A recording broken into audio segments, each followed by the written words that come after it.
بسم اللہ الرحمن الرحیم۔ دھرتی ویس کے دوستو السلام علیکم۔ معزز ناظرین، درست کہتے ہیں کہ بدلتا ہے رنگ آسماں کیسے کیسے، مفاد ہو تو انسان کیا کچھ کرنے کے لیے تیار ہے، اور مفاد ختم تو کون اور میں کون۔ ناظرین، آج کی ویڈیو میں ہم آپ کو پاکستانی سیاست کے ایک ایسے واقعے کو بیان کریں گے جس کو سن کر آپ کو معلوم ہو سکے گا کہ وقت کیا کیا رنگ دکھاتا ہے۔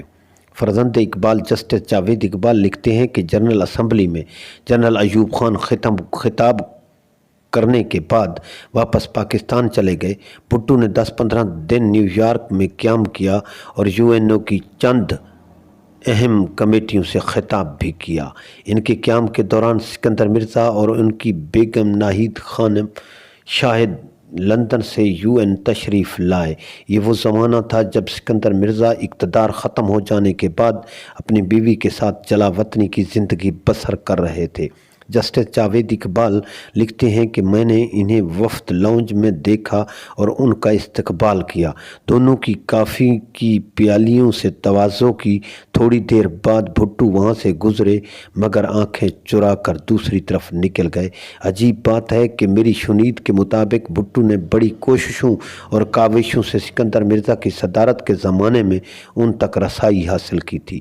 خالص جاگیردارانہ انداز میں کئی ہفتے انہیں سردار عبدالرشید مرحوم کے ذریعے ایوان صدارت کے باورچی خانہ میں پکنے کے لیے مرغیاں بھجواتے رہے۔ پھر جب ملاقات ہو گئی تو سکندر مرزا کے اعزاز میں کراچی میں اپنے عالی شان گھر میں پرتکلف پارٹی دی۔ بالآخر سکندر مرزا نے 1956 کا آئین ختم کر کے انہیں اپنی کیبنٹ میں شامل کر ہی لیا۔ بعد ازاں جب جنرل ایوب خان نے سکندر مرزا کو باہر کیا تو بھٹو ان کی کیبنٹ میں موجود رہے، یعنی کہ جنرل ایوب خان ان کے قبلہ و کعبہ بن گئے۔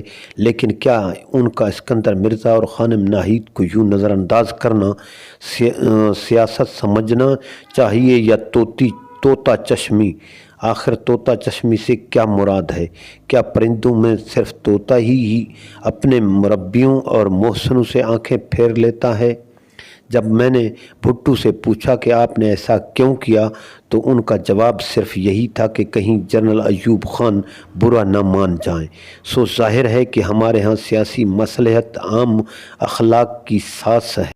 ناظرین، دھرتی وائس کی یہ کاوش آپ کو اچھی لگے تو ویڈیو کو لائک اور چینل کو سبسکرائب ضرور کیجیے گا، اور ساتھ میں بیل آئیکن کو پریس کر دیں تاکہ اس قسم کی انفارمیٹیو ویڈیوز آپ تک بر وقت پہنچتی رہیں۔ شکریہ۔